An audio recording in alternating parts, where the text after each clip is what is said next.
Welcome to Sports Doc Talk. Do not adjust your sets. I am Will Sanchez, along with our orthopedic surgeon and sports medicine specialist, Dr. Grant Garcia. Dr. Garcia, this is a topic and a conversation that we have wanted to have for quite some time. So I'm really excited about our guest today. We've talked about the mental mindset, the mindset of the athletes, and we have the perfect guest to talk about the elite mindset. There you go. the Right there. elite mindset. It's and before we get into that, you had the elite mindset just recently. At your competing and swimming, and I have to bring it up because I know you don't like to bring it up You're because killing me here. people don't realize that you are a D1 athlete. You love your swimming, you love competing. So it's not just what you do with your surgery and everything else, but the guidance with your patients. But you're a dude that gets out there and you want some. So how was that? Well, I would tell you that I make a joke that people, I'm not very competitive, but everybody knows that it's like I'm a type AAA personality, I call it. So a little bit competitive. I try not to pawn it off too much on my children. So I keep it to myself, which is good. So, but again, it was good. We did a swim for our club, our local club that I used to coach as a kid. And now it's full circle because my kids swim there. And then I actually swam there as a kid. So it's pretty awesome. So it's a full circle moment. And then I got to do something I really enjoy, which is swimming in the lake. But it was a little harder than I remember the last time. So I got to work on my fitness here. Getting old. It's great that you didn't get hurt because, we have some friends that would have taken care of you at the recovery shop. Let's give a shout out to Mike B. Tell the audience about the recovery shop and all the things that they do for us. Yeah, well, first off, I love our new flashy yellow. This is awesome. So anyhow, thank you again to Recovery Shop. They've been our sponsors for a long time. I mean, just the other day, I had a patient, they got injured, and they're like, hey, I want the same thing that your other player got. Like, I want that nice machine. I want that accelerated recovery program that he got. And I'm like, no problem. I'm happy to do this. It's funny. I actually had a friend's family member in the middle of the country just called me, and they're like, hey, my sister had surgery with you. She did awesome. Can you just give me, you didn't operate on me, but can I have your thing? Because I can't get a hold of it. So he was able to go to the recovery shop and use that. So this is something that's really good for you to have at your fingertips as a surgeon. It'll help with the physical aspect. There is no mental recovery aspect of this area, which we're going to go to the second part of that in a minute. But the goal here is for surgeons to offer all the latest things for our patients to get them back to what they need. Before we jump into our next topic, I think it's really important. We have brought up so many times, and behind the scenes, we have so many checklist items of things we want to show to our listeners. But the one biggest one has been the mental aspect of injury. And we've talked about it. I get it all the time in my office, all the time. I was just talking about today I had it, right? But we don't have anybody. It's always hard to find an expert. And then we happen to cross paths with one of the elite sort of mental aspect for athletes in all levels. And so I really like to introduce Gary Chupik for his, and I'm really looking forward to hearing more about this from the elite mindset. So thank you so much for coming on. Yeah, thanks for having me, fellas. We're all Seattle guys, huh? Yeah, it's nice, but sometimes, a lot of times we have East Coast guests, and it's tough. If we have a 6 or 7 o'clock, show based on our schedule and things that we're busy, we've got people coming on 9, 10 o'clock at night, and sometimes they're tired. And Dr. Garcia just rambles on and on and on, so we go really late. So we always thank them. So it's nice to have someone on the West Coast that we know that we're hopefully not being too intrusive with your time. And once again, as Dr. Garcia mentioned, thank you so much for being on the show and sharing your knowledge. So, Dr. Garcia, why don't you kick us off and talk about, let's get on topic here. Well, again, we always jump around, but obviously we have an expert here. So will you just initially first off introduce yourself, tell us about this elite mindset that you've developed, brief game plan, and kind of how you became a mental coach. Like, it's such an important thing, but it's actually kind of hard to find someone that's really good at this. Yeah, it really is. It's a really interesting field. So I grew up a pastor, believe it or not, for 28 years. And I'm originally from Saskatchewan, Canada. So I'm a prairie boy at heart. But I've been another Canadian. Yeah, I love it. This is awesome. Yeah, and I got married to a girl from Seattle, Washington, and so love brought me south. And I've been here 33 years now, and it's been a wild ride. There's a lot of interesting dynamics between what it's like to live in Canada and what it's like to live in America. But I grew up a pastor. I've kind of been a reluctant leader all of my life, so I'm an ordained pastor and have been for 28 years. And then in 2017, I had a burnout and I just hit a wall and I didn't know what to do. And I think when you're in an industry for so long, the language becomes so familiar, especially when you're on the helping side of things. And I think I just needed a different framework. And so I ended up studying sports psych for about 1,000 hours for the next couple of years, just trying to figure out how to get out of this exhaustion phase that I was in my life. And then I had a friend that I had met who knew Trevor Moawad. And Trevor Moawad at the time was Russell Wilson's mental performance coach. And so, I read his book, It Takes What It Takes. And then this friend said to me, would you like to meet Trevor one day? And I said, well, of course I would like that. Who wouldn't want to meet someone who was at the top of their game? In fact, at that time, he was on ESPN, he was on NBC, he was like top of the food chain in our industry. And then to be mentored by a guy like that, it was just a once in a lifetime opportunity. And so one day he said to me, Gary, if you were to help a professional athlete, tell me your process. How would you help them? What process would you take them through? And so he said, 30 days from now, I want you to show that to me. And so 30 days went by and I was prepared and showed him the process that I had come up with, and he hired me on the spot. And so I worked with Limitless Minds for the next couple of years and then went out on my own the last 5. So it's been a wild ride to get here. I just would have never have thought that in my lifetime that I would be doing what I'm doing, but I can't imagine doing anything else right now. And in fact, in many ways, I live a dream life, partly because of the clients that I get to work with, but also just my challenge to other people to live life to the fullest and make sure their head is in the right place, in the right spot. And so I work with professional athletes, TV celebrities, businesses all over the area in the country, and in fact have started traveling internationally. And so it's just been a lot of fun. And it's a wild ride, and I just can't imagine doing anything else. And then when you kind of go into, I imagine there's probably different types of ways you have to structure it, or do you have the same sort of similar structure for an executive, or, or a surgeon or an athlete, or is it kind of all different? Like, how do you break that down? Yeah, for me, it's about 80% commonalities between whether it's sports and business or different fields. I would say 80% of it's the same. I would say 20% of it's different. And you got to learn the 20% because it's pretty crucial. And so I often find myself having to call up other mental performance coaches that are experts in that particular sport and learn all that I can. ChatGPT can be helpful, but one of the shortcomings of ChatGPT is it doesn't understand sequence and how to teach someone how to get control of their thoughts and their mindset. There's an actual sequence to it. It's like baking a cake. You can have all the right ingredients, but if you don't know how to sequence it, you're not going to get the intended result. And so teaching someone how to sequence all the mental skills is actually really, really crucial.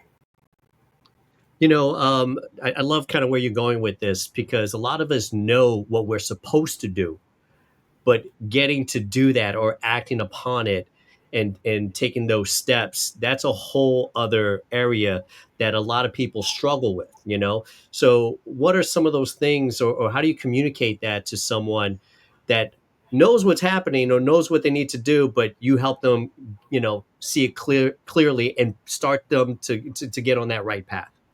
Yeah, so sometimes you do a crisis intervention, right? Like you're going to step in and rescue someone or something.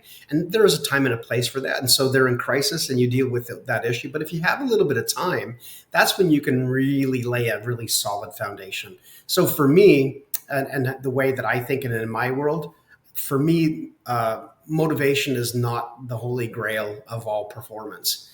I think it's helpful to have it. It's almost like an icing on top of the cake, but it's really not that necessary. What really is, I think, the holy grail of all mental performance, if you have the time to teach it, is self-leadership. And so the self-efficacy of someone understanding their life and getting to choose the thoughts that they think. Like a lot of people think that they don't have a choice to think what they think. They kind of feel like, it's kind of like a bird landing on your head. Someone once said that you can't stop a bird from landing on your head, but you can certainly stop it from building a nest there. And your thoughts are really quite similar. You can have all types of crazy thoughts, and thank goodness we don't act on all of them, but we can kind of police them, and we can kind of say or reject some thoughts and accept and receive others that are more productive for us. Is that kind of the thought, in the sense that like, oh, I'm in my own head, but I can't fix that. Like, that's just me. I'm kind of like I would say there's certain different surgeon mentalities. Like, hey, I'm just anxious for this case because it's a tough case, right? Like, I'm just never going to get over that. That's just the way it is. And what you're saying is that mindset already is the wrong thing, right? I'm making that up in my head. Yeah, it's really strange. Like one of the things that I've been teaching recently in my business that has made a lot of sense to me is having your thoughts be outside of yourself. Because when you're so introspective, and we just live in this age of analytics now, there's wearable tech, people are looking for data. And it's just, the information's everywhere. And so what happens is that we just tend to internalize everything, and we overthink everything, and then it paralyzes us and it causes us to hesitate. And hesitation, whether it's in sports or business or in the medical field, can be quite costly if you're not confident enough to remove the hesitation. So the issue really is, in my view, is limiting the amount of thoughts that you have so that you can be successful at the things that are the most important. For example, I think thoughts are like calories. If you have too many calories that you don't expend, what happens to you? You get slow and lethargic. In the same way, thoughts are like that. When you have an abundance of thoughts that you can't expend, then you just kind of eventually carry them, and they get really weighty. And so you have to figure out what thoughts are producing something good in you and what thoughts are not so helpful. Is this kind of like the idea of overextension?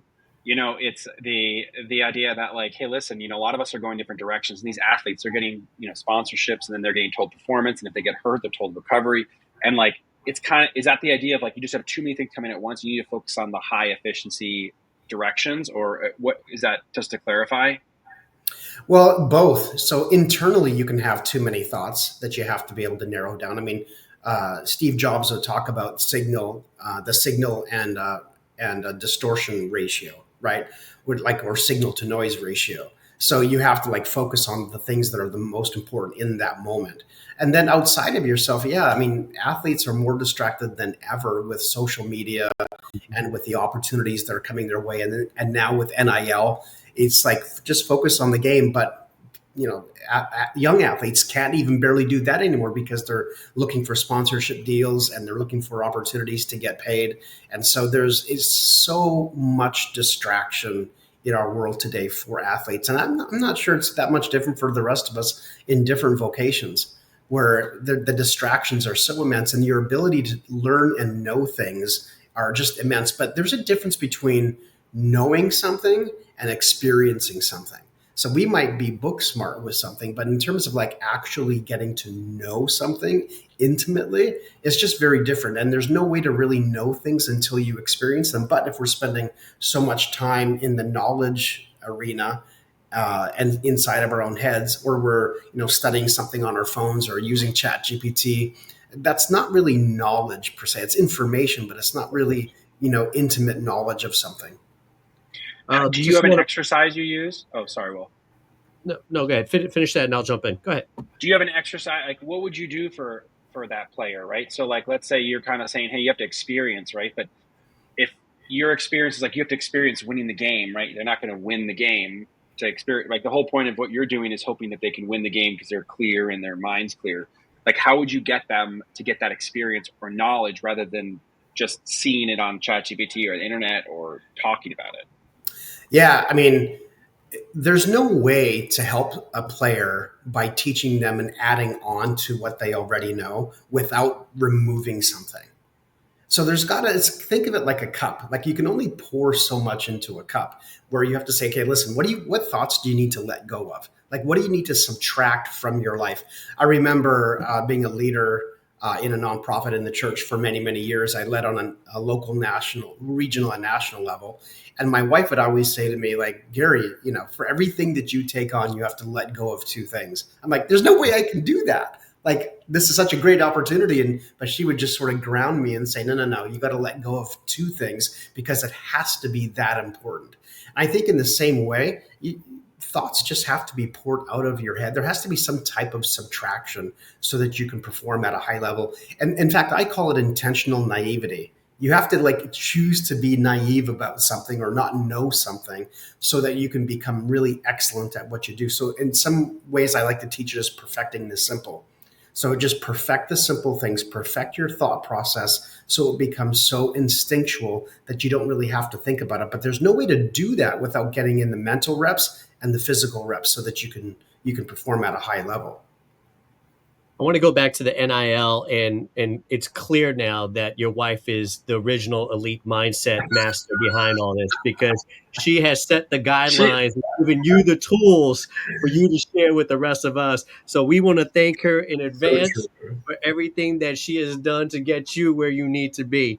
Going back to the NIL, obviously this is all brand new, right? And we're seeing kids. It's remarkable. I think I saw recently this week that another athlete is changing school. This is the sixth time in their college career that they have moved on. What are some of the conversations you're having, or maybe some of the advice?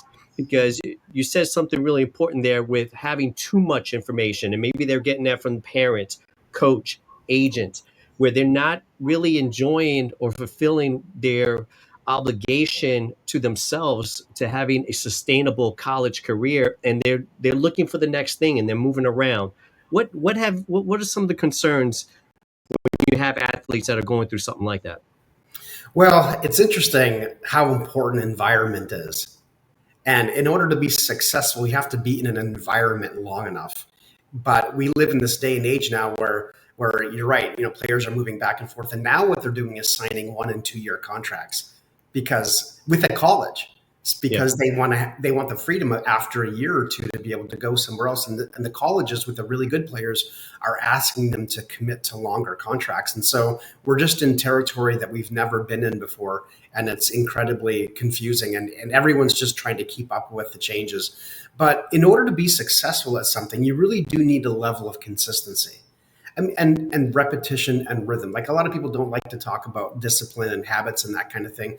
But even in terms of like being in one place for a given amount of time can be so valuable. In other words, you can take an athlete that's really good in one environment, change the environment, and he's not very good, or she. Mhm. And in the same way, you can take an athlete that's really struggling in one environment or on one team and change the team, and all of a sudden they start to thrive because of the system or because of the players that are around them or because of the culture. But you don't ever really get a chance to grow roots in a system or process or environment if you're not there long enough. So it's a crazy world. Like I don't even know. Like I have a couple baseball players I'm working with right now, and this is his third team in 3 years, and Wow. and he just doesn't feel like he's getting the playing time he wants. And he was a stud in high school and a Yeah. stud in his first year. And so when you're a stud in your first year, you want to go to a bigger and better school, but you might be sitting on the bench at that school. It wasn't what you were expecting. Whereas if he would have stayed with the program that he was in, he could have very well, he knew the system, he knew the process, he knew the coaches, but Mhm. that disgruntledness is always there, thinking that the grass is greener on the other side of the fence. And oftentimes it's not. Is this something now that do you feel like this is something that's trickling down at a professional level? Like obviously the pros are making still more money, but there's a lot of money in NIL. Mm-hmm. Do you feel from your experience working with some of the professional athletes, like, is this something that's already been there and kind of like for you, is this harder now to deal with the NIL players because of or is it, you're like, okay, now I already have this. I have these in older players, right? The ones at a professional level. And I kind of have the framework, or is it a different framework you're dealing with? Because obviously they're younger and they still have parental advising and things like that. So it's a little bit more challenging. And the school thing's different than the teams.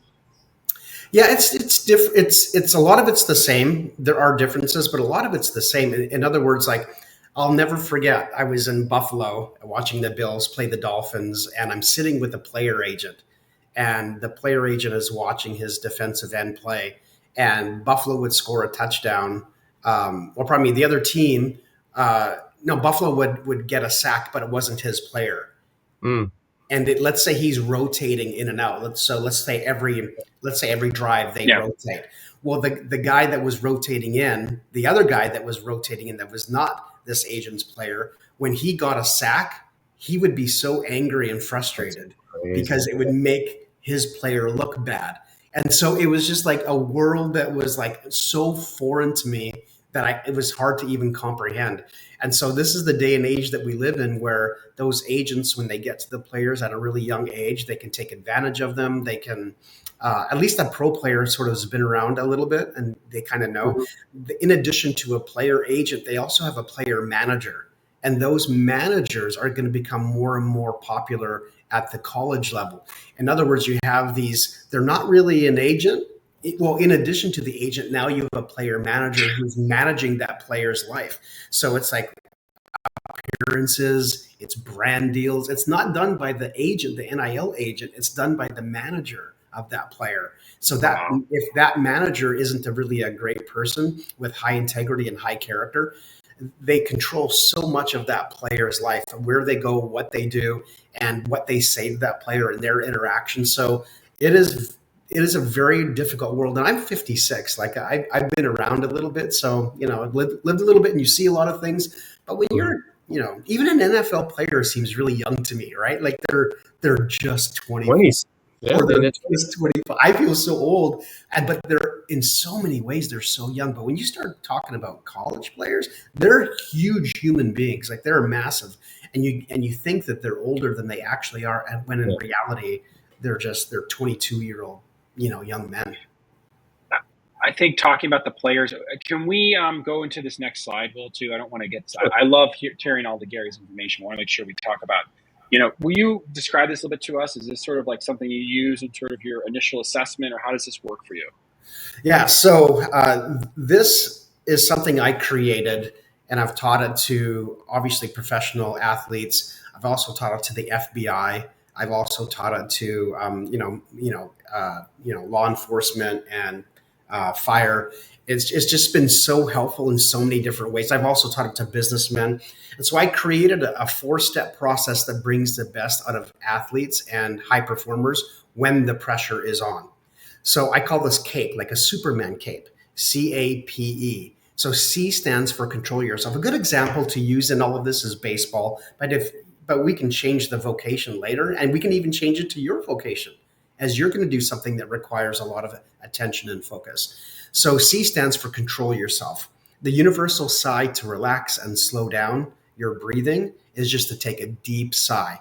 Okay, so when you play tense, you don't play as well. And I think in the same way with other professions, it's the same thing. When you're more relaxed, you're more limber. For example, I saw a tennis player play recently, a pro tennis player who, as the match went on, he became more tense and he started to tighten up his swing. And I could see it happening because he was feeling the pressure instead of being really just kind of loose and flowing. So C stands for control yourself. So in baseball, it's take that deep sigh, right? Look around, look up, look in the stands for a second, and then focus back. So it's C stands for control yourself. So that definitely has, there's also some hormonal aspects to what we're talking about when you take that deep sigh, but really it's getting your breathing under control. So it's C stands for control. A stands for assess the situation. Now, this is one of the most interesting things to me in the entire world, because if I said to you, look behind you just for like half a second and then look back into the camera, you don't really realize it, but you could probably tell me 50 or 60 things about your surroundings in that 1 second. That's how fast neurologically your brain functions. It's like faster than the fastest computer. It's unbelievable. So the amount of information that your brain can assess very quickly is remarkable. In baseball, the average time between a pitch is like 13 to 16 or 17 seconds. So that baseball player or that pitcher is assessing all types of things: where the runners are on base, what's the pitch count, he's getting the signal from the manager, where the pitch clock. There's pitch clock, there's the catcher throwing signs. Like, it's just remarkable how much information that he's assessing. So that's assess the situation. And there's a limit to it, though. You can't keep assessing. You got to cut it off. Then P is you got to make a plan.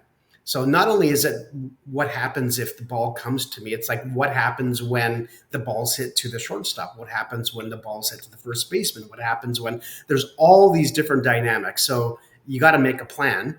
And then E stands for execute, which is trust your plan, trust your training, and trust your instincts. Because we know that when an athlete trust their training and they play instinctually, that's usually where their best performance is. So the overthinking piece and the too many thoughts come into play here, where we do really just want you to play instinctually. But you gotta put in the work though. You gotta do the C, you gotta do the A, you gotta do the P, you gotta understand the plan, you gotta trust your training. But we do want you to play instinctually, and that's where your money is made, is your instincts. It's funny you mentioned control, and the famous story for me is in the Super Bowl against the Cincinnati Bengals. Joe Montana is on the game-winning drive, and everybody's kind of feeling real tight. And he's looking around, and he's like, "Oh, you see that?" And it's John Candy. He's hanging out in the end zone, and the players around him looking at it. Are you serious? We're trying to win this game. We're on a Super Bowl drive. He's like, yeah.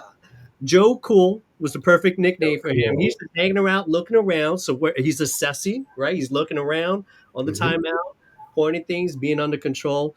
So I think there's a lot to it, especially when we see the elite athletes, whether it's a Joe Montana, a Brady, some of these other athletes. They just find a way to control. Andrew Huberman talks about breathing control and taking that deep breath and that extra sniff, and then double breath.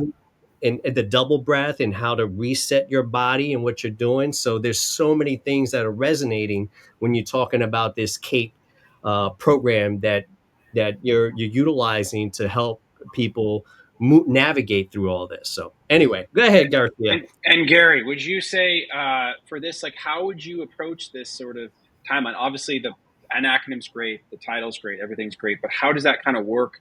Would you have a plan? How do you do? I know you have sort of a plan you listed as sort of like a way that you go through this with athletes. Like, how would you do this for an athlete if they came in and been like, "Hey, we're going to do this for a week period, a month period"? How does that work?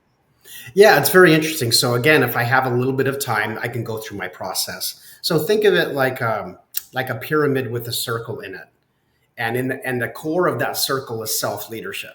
Your ability to lead yourself it's everything. Whether you are playing a sport, whether you're in your vocation and you're about your craft, your ability to lead yourself even when you don't feel like it is everything. So if you don't get the self-leadership piece down, you're in big trouble. So I teach something called the leadership pyramid. It was something that I came up with years ago, that every time that I don't do it, I regret it on so many different levels, especially if you've ever hired anybody. It's such a great analogy. So the bottom layer is self-leadership. If you mess up on the self-leadership at the bottom or the foundation of the pyramid, you're in trouble. And your actions and the lack of your integrity and self-leadership is going to cause the entire pyramid to fracture. And you'll see why in a moment. So that bottom layer is self-leadership. It's everything, and it never ends. It's always present. So you investing in yourself, you taking time to recover, you having integrity and character as a leader, and being self-led, it just never ends. So the bottom layer is self-leadership. The next layer is couple leadership. And I don't necessarily mean romantic. It's just, think of like, being an example to somebody else, or coaching somebody else, or mentoring somebody else, or leading somebody else.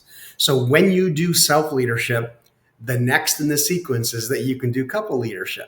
And why shouldn't you lead another person if you don't lead yourself well? Well, you're being a bad example, right? You're bringing in all this baggage into this relationship, and it's actually not helpful to the person you're trying to help. The next layer is group leadership.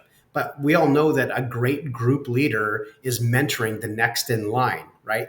So whoever's next in the bullpen, but you can't do that if you've never led at the couple level. So we want you to lead at the group level, but you need to have at least had couple experience and self-leadership experience. You have to be able to demonstrate that you are capable of leading a group by the previous two levels. And then you have area or department, and then ultimately you have organizational leadership. So when you put somebody in leadership at the group or area department level that has never done group leadership or couple leadership, you're in trouble. So they might be charismatic or have charisma, but they actually don't know what they're doing. So when we hire people as leaders in our businesses or the people that we associate with, if we don't have them go through those steps or that pyramid, it's really to our detriment and our organization's detriment. Because when you have a leader, let's say an organizational leader that doesn't show good self-leadership, it affects everything, the entire organization, the entire structure. All of a sudden, people don't know that, they're supposed to be accountable for their actions or what they say. People will lie to one another and be dishonest. I mean, it doesn't take a pair of binoculars here in the Seattle area to see which companies really have struggled by passing the buck and which ones take responsibility for them. So I think a CEO or a business leader who takes responsibility is a great self-leader. So I've said all that to say self-leadership and that leadership pyramid is, if you have time, is to teach people that there's nothing more important than you leading yourself, even when you're not motivated. And then you can reinforce that by a next concentric circle with your habits and daily rhythms that you have in your life. A lot of people are viscerally moved when I say the word disciplines or habits, but just think of rhythms. So now that you have self-leadership, you want to reinforce that with rhythms in your life that put you in the best position to succeed. So one of the things I say in my business all the time is you can't control outcomes, but you can always put yourself in the best position to succeed. So let's work on the best position to succeed. What does that look like when you wake up every day? What puts you in the best position to succeed? And then you have different parts of the inside of that triangle now in the corners. And to me, mental imagery and having or knowing your personal philosophy and having domain management are the three keys to causing this this paradigm or this entire image work. Because if you don't have control over the different domains of your life, it affects your play on the field or affects your craft at work. In other words, we can all point to athletes that when they get whether it's distracted or they're struggling in a different domain of their life, it totally affects their gameplay. It totally, and it affects, even for me, it affects my life when things aren't going well with this, wonderful woman called Molly in my life. If I'm struggling in my marriage, it totally affects my craft. Okay. So the domain management is just as important as anything. And so when we talk about helping an athlete, what we're really trying to do is, number one, we're trying to put out the fires. So there's an image that I have that you guys have there. It's the mental health bridge assessment. So if there is a crisis going on in their life, or let's say that they're really struggling in an area of their game, let's say, and well, the idea is to put out the fire and figure out the crisis as quickly as possible. And then we can help stabilize them, simplify the complex, give them the support that they need. So, and then help them create a short-term plan, and then again remove any of those unhealthy thoughts or stimuli that's in their life to help them go from crisis to coping. So coping is super helpful because we can give them tools to be able to help them get out of that crisis. And if they can implement those tools on their own, and we can teach them how to use those tools, then they don't always need someone who's performing surgery on them all the time. But this is the big fault of mental health in our society, is that we almost always stop at the coping and prevention level. It is one of the great tragedies of our day and age, where we pour all this money and time and energy, even at the school, elementary school, high school, middle school level. We just stop at prevention, and we don't actually teach kids how to thrive and transcend.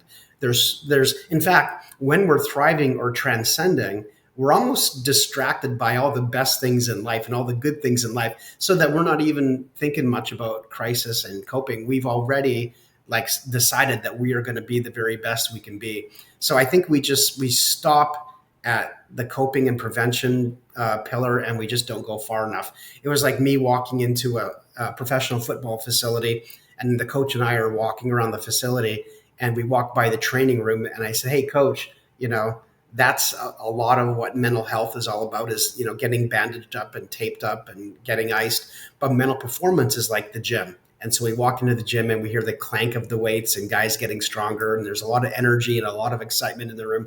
And that's what I feel like I do, as I help the athletes to thrive and elevate their game. So is there a place for crisis and helping a player that's really struggling with something? 100%. And my job is to assess that as quickly as possible. And sometimes we can do it. Sometimes it's easy to do. Like I had one defensive tackle that said, "Gary, can you make me 0.2 of a second faster?" And I was like, "Okay, I'm on it. Let's go." And I had about 2 or 3 sessions with him. and he was 0.2 of a second faster. He was ended up being on one of the best defenses, an integral part of one of the best defenses in the NFL a year and a half ago. So sometimes we can do that. If the player knows exactly what they want and I can help them do that, then let's go for it. Other times, you're sort of slow dripping your mental performance so they get a more well-rounded view of performance. That's awesome. So what you're basically saying is that, most of the time these athletes, they got crisis, they have coping, but really sometimes, those are the ones that are recovering from some sort of major injury, et cetera. But there are a lot of times many of these athletes they're fairly healthy, right? And so they need to go to more of the thrive and whatever the other part was. Transcend. And so that's kind of where that transcend, that's where you're stepping in majority of the cases, right? So you're saying that you could cover all the areas, but in a lot of times for the higher level athletes, you only need to go to those next two steps to get them to the next level, but it's also less covered. Yeah. I mean, that's often the case, but there's a lot of players who, let's say, every player gets in a slump or they don't perform as well. And you don't always know why, and nor do they, because if they knew, they would fix it right away. So sometimes it takes a little, like I like it to digging for treasures. It's like, I'm going to go dig in here and find out what the pain points are and figure out how I can help this player. And it might take me a while. This is really embarrassing to say because it's not really, it doesn't reflect well on me, but it took me a year to figure out a player one time, an entire year. And once I figured it out, I was like, oh, I'm connecting all these dots. I'm meeting with him 4 times a month or 3 times a month. And I couldn't figure it out. I couldn't figure why he was just sort of plateaued in his performance. But after a year, I was like, oh, I started to connect the dots a little bit. It's kind of like staring into the sky, looking at the stars, and all of a sudden seeing a constellation. You're like, okay, now it all makes sense. Okay, this is what we need to work on. And then we really spent the next 4 weeks working on this one issue. It solved all the problems. Performance changed. I think that the best leaders, like you mentioned, can admit that they're not always perfect and that they'll take some longer for certain aspects. I'll be honest with you. I have patients come in. I have patients occasionally that I'm like, first time I see them, I know exactly what they need. It could be crazy complex. I know the exact surgery they need. And sometimes I go to patients, I'm like, I don't know what you need. And it takes multiple visits, right? So we're supposed to be the experts, but the word expert doesn't always mean fast. It means we're going to do our best and use all of our knowledge to figure it out. So, the fact is that you didn't give up. I think that's probably the most important aspect. I'm not trying to mental health coach you, but I'm just saying that's a great aspect that you brought up. But Grant, there's pressure, right? Like you get hired to do a job and it's not working. And so you just kind of go, wow, like I got to figure this out. And you start reading books and talking to people and replaying the conversations. And then we're talking to one of their friends or their loved one. Like you're going digging. And it just takes a little bit of time. And you know what? Sometimes the client isn't aware of what the problem is. Like it's subconscious for them and they don't even know what it is. So it takes a while and the patience is really helpful. And, at one point I was thinking like, well, maybe they need to get a different mental performance coach because it's not, I don't see it. Like I'm really having a struggle trying to find out what the issue is and what the cause is. But sometimes, it takes a while. And you know what? There's a definition of mindset. There's like a generic definition of mindset, which for me is too generic. It is a conditioned set of beliefs that drive behavior. Well, yeah, but where do your beliefs come from? Like, where does that come from? And how do we form thoughts and beliefs about things? And so it took me 7 years to figure out what I'm about to tell you. 7 years. But it was really helpful for me in deciphering what was going on with this athlete. So my definition is kind of like a physics equation. My definition is you have an experience. Could be it happened to you or you initiated it. You just have an experience. So think of your own kids, right? Like they have an experience. Maybe they're playing a sport and they have an experience. And then you have thoughts and feelings in brackets. You have thoughts and feelings associated with that experience. And they could be positive, they could be negative. You don't know. They are thoughts and feelings. Sometimes you're aware of them, sometimes you're not. But if you go outside of that parentheses or those brackets, and then you get to choose a response. Now, when you're older, you probably get to choose a response. When you're younger, you often don't get a chance to choose your responses. So you might not even be aware. Your response might even be subconscious. So for example, when I was younger, I was in geo trade class. I don't know anything about geo trade. Like that is not my strength. But I was in geo trade class. And so I would go to this class and my teacher would embarrass me because I didn't know the answers. And he was kind of a fun guy. He was a hockey fan. I was a Bruins fan. He was a Canadiens fan. So we kind of were bantering back and forth. And whenever, the Bruins would win, he would be extra mean to me. But he put me on spotlight and embarrassed me. So my response to being asked a question he knew I didn't answer was to be the funny guy. So I would just say, well, yeah, the answer is 3.716894231. The entire class would laugh. And I'm not a funny guy, but that was my response in that moment because I didn't know how else to respond. Your coping mechanism? Totally was a coping mechanism. Yeah. So out of the experience, thoughts and feelings, my response, now I have a belief. So you form a belief. That's the next part of the equation. You form a belief about yourself. So, well, what do you think my belief was about myself? That I wasn't very smart. All right. I wasn't a smart kid. Right. So I just figured I wasn't really going to do much in my life. And I just had to get used to it. So my mindset was no school for me after high school because I wasn't smart enough. I was going to swing a hammer. Not that there's anything wrong with that. But I just figured for the rest of my life, I was going to have to use my hands to make a living. And so when I decided to go to college, my grades weren't very good because I believed that I wasn't very smart. Well, what's really interesting about this was that I ended up graduating in my master's degree with high honors. Not to brag, but just to say I barely passed high school. But when I dialed in and I took the right subjects that were more up my alley, I ended up killing it. And I came to realize that if I could go back to my former self, to my 16-year-old self or 15-year-old self, and if I could whisper, if I could coach myself in the moment when my instructor was making fun of me, you know what I'd probably tell myself? I'd probably say, hey, Gary, you know what? Did you know that there are 9 different kinds of intelligence and geotrade's not yours? Well, I wish I could have told myself that. But in that moment, I just believed that I was stupid. There's spatial intelligence, there's linguistic intelligence, there's musical intelligence, there's kinetic intelligence, there's philosophical intelligence. I mean, there's all these different kinds of intelligence. But a couple of the subjects they didn't teach in high school was psych and philosophy. And those were my 2 best subjects. But I didn't get to take that in high school. So it was only when I went to college that I figured out, hey, wait a minute, I have an aptitude for these kinds of arenas of knowledge. So where a mindset comes in, and that's how you form a mindset. In fact, Andy McKay from the Seattle Mariners, he taught me, Gary, it just can't end with mindset. So you have your experience, thoughts, feelings, your response, your belief that forms your mindset. But he said, Gary, it can't end with your mindset. It always has to result in new and improved behaviors, which is kind of like a new experience, right?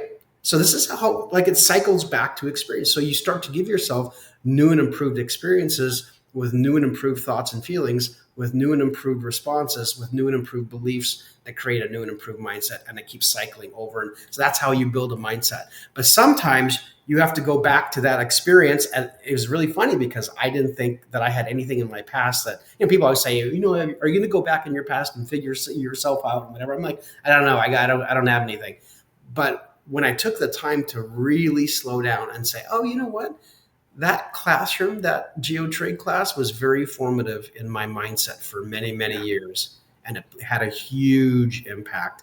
And that's how I put together my equation. So I think you can build a mindset. I think you might have to do a little digging sometime with a client. Hey, what happened? And sometimes I'll just say, somebody is like a player is struggling with something, or a business owner is struggling with something. And I'll just say, hey, what happened? They're like, what? What do you mean what happened?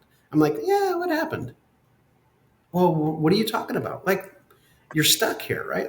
Tell me about something that happened in your past where you're really struggling with something. It was really painful, hurtful. And all of a sudden, no one's ever asked them that question. And all of a sudden you start digging up junk or digging up garbage, but you kind of got to get there. And it might take a little while because you don't know how hidden that treasure is. But once you find it, it unlocks people. And so that's what I do is I unlock performance. Sometimes I got to find out where that treasure is. Sometimes it takes me a little while on a wild goose chase, but I can do it pretty quickly normally. What I know we were in the sake of time for your time, but what percent? Maybe one of our last questions. What's your percentage of these players with slumps? Do you find that a lot of this is you're unlocking something, right? It sounds like to me, like I keep bringing up in the show, is like it's everywhere, right? I mean, how frequently are you getting asked to help a player, and then you realize that like your job is the most important thing, right? They've done all this stuff. They've had the doctors check them. Everything else is good, and now it's your turn. Yeah, it's so weird. Like I remember Tom Brady said after Bill Belichick, the head coach, the most important coach on the team was the mental performance coach. That was such a telling. Pete Carroll told me one time, Gary, the best always want a coach. They always want. And Trevor Moawad, my mentor, said, Gary, I talk to Russ 365 days a year. I'm like, get out of here. Like, what? Is there something so wrong with Russ? Well, no. He just wanted to keep sharp all of the time. And I respect that so much. And so Trevor would always say, you don't have to be sick to want to get better. And if for those of us who are, if you're looking, especially an athlete, you're looking for that constant competitive edge to be better because everyone is good at that level. You're always looking for that competitive edge. So, I think living a lifestyle of high performance now kicks in and comes into play. So the question is can you live a high performance lifestyle? So I have something called the game plan for life, which is, so I have my elite mindset stuff, my process. But what I learned was that if I can teach someone how to live a high performance life, is you get to live on those two last pillars, the thriving and elevating or transcending pillars. And if you can kind of live between those two pillars, you live a totally different life. So I think the best players always want to get better, but it's the players, and Pete Carroll told me this, it's the players who don't think they need coaching are the ones that need it the most. Gary, I know we got to let you go, but before we do, I know you are a foodie guy, right? I know it. You love it. How did you know this? I got to do my research here. So we'll pose one question here. Okay, so if you can have dinner, you can have an athlete, a coach, and maybe a spiritual advisor or someone from faith, since we know that's part of your background. If you could have these three individuals come to dinner, who would they be and what are you cooking? Oh, man. Okay, so I would probably start up my smoker and I would be doing probably beef ribs would be my favorite. I was doing pork ribs forever, but beef ribs. Are we going dry rub? What's going on? I would say definitely dry rub. That Okay, I like to enter competitions with my smoking, and so definitely that is the telltale sign that it's that person's a good smoker. So I would say brisket and beef ribs, and the three people who they would be. Wow. So I'm a big fan of Saint Ignatius. Okay. Just because I think we're body, mind, soul, and spirit, and he really focused on the soul part of, so like where your emotions come from, where your personality comes from. So he would probably be one. Another one would probably be Sigmund Freud. He was so instrumental, I think, in this field of psychology. And then besides my Christian faith and being saying something obvious, I would say Tom Brady would be fascinating. Just his mentality, to be around him. And I think most athletes pay a real cost. Like I think there's cost to thinking. There's a cost to thinking well, and it doesn't come free. Like if you're going to be an elite athlete at that level, you're probably going to burn a lot of bridges. It's going to be really tough. Like you just sort of expected. The great Thomas Sowell, maybe he would be another one if I could invite four. The historian said everything in life is a trade-off. And that has been such an amazing phrase for me because now I can think to myself, well, yeah, I mean, I want something, but what's it going to cost me? Well, it might cost me something that I really enjoy or I really like, but that's the cost. So we call it the illusion of choice. It's like if you want to be average, you have lots of choices. Think of the menu at the Cheesecake Factory. You want to be an average eater? Pick anything you want. You want to be a good eater, you have to really limit the amount of choices that you have. But if you want to be an elite eater, you have no choice. This is just how you eat. And so Thomas Sowell, I think, would be another one because He really impacted my life. He has his top 10 greatest quotes or things like that. They're just mesmerizing. So I think it would be Thomas Sowell as well. Awesome. Gary, thank you so much for your time. Garcia, last words here as we wrap it up. I'm motivated. I cleared my mind. I am ready to crush my cases tomorrow. This is going to be awesome. So no, I really appreciate it. Thank you. I think this is really good. This will be something we can pop back on and discuss other times as well, and jump back to this episode. And this will be really great. I think that the listeners are really going to appreciate it. The athletes listening, the ones that are recovering from surgeries. So thank you so much for your time. And it's really awesome to have someone like you on here. Yeah. Thanks for having me. Gary Chupik, founder of Elite Mindset. Thank you for your time.